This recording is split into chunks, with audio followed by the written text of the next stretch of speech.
আসসালামু আলাইকুম রহমতুল্লাহি ওয়া বারাকাতুহু। সুবহানাল্লাহ সুবহানাল্লাহ। দেখেন, আল্লাহু আকবার। দেখেন কি সুন্দর মেয়ে ওই মাকে ইসলামের দাওয়াত দিচ্ছে।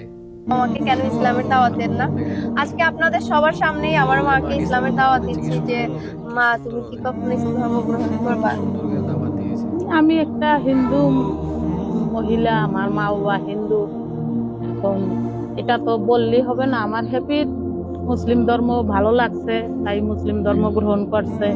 আমারও মুসলিম ধর্ম ভালো লাগে, কারণ মুসলিম ধর্মের সবকিছুই আমার। এদিক তাকাও, তোমার আজকে একটা প্রশ্ন করি, এদিক ফেরো।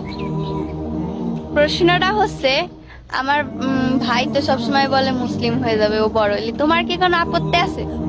আপত্তি থাকা না থাকি, তুমি বড় হয়ে যে মুসলিম হয়েছো, আমি আপত্তি করলেও কি তোমার হ্যাপি পাচ্ছি? হ্যাঁ, কারণ ও যদি বড় হয়ে বোঝে যে না আমার দিদি সঠিক পথে গেছে, আমিও যাবো সেই পথে, যাবে। আমাকে আপত্তি থাকলে বা কি হবে আর না থাকলে বা কি হবে? তোমাকে কোনো আপত্তি নাই? আমি তো সে কথা তাহলে যখন আমার ভাই মুসলিম হবে তোমরা কি হবা? আমরা ওই আর না ওই সেটা তো করে। তুমি কি কর, তুমি বাবা মারে কি করবা?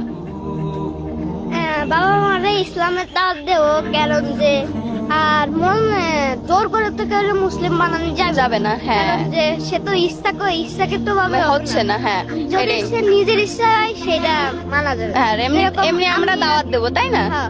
এমনি আমরা দুই ভাই বোন বাবা মার সবসময় দাওয়াত দেবো।